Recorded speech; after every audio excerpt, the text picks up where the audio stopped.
Okay, so this is the house without the fire and lighting and everything. It's just the basic stuff. Uh, Here's the guest bedroom.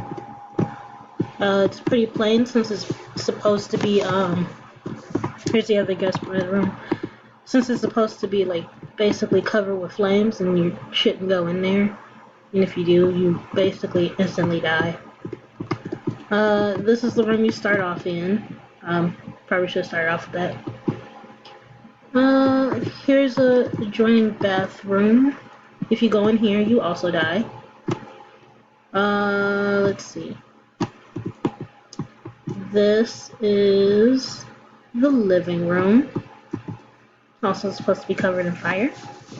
Let's see. This is the kitchen.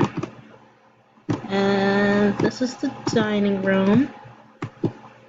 And let's see if I can get this thing to look out the window. Out the window, that is the walkway you're supposed to walk through.